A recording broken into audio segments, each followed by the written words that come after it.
சிம்பிளிபிகேஷன்ல அடுத்த சம் பார்க்கலாம். இந்த சம் ப்ரீவியஸா ஆர்ஆர்பி குரூப் டி எக்ஸாம்ல கேட்டிருக்காங்க.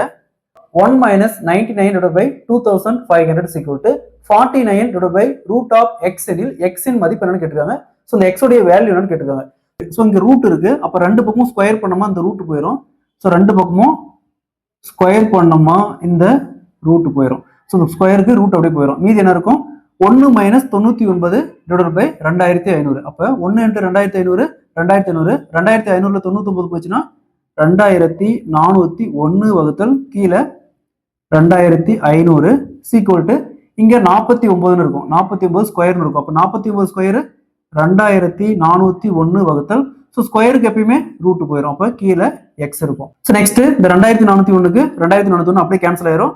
நெக்ஸ்ட் இங்க வந்துச்சுன்னா எக்ஸ் டிவைட்ல இருந்து வந்துச்சுன்னா மேல வரும். இப்போ எக்ஸ் ஈக்குவல் டு இங்க 2500 கீழே இருக்கு, இந்த பக்கம் வந்துச்சுன்னா மேல வரும். அப்போ எக்ஸ் ஈக்குவல் டு 2500. எக்ஸோட value 2500. Option B is the correct answer. இதே மாதிரி இந்த சம் பாருங்க.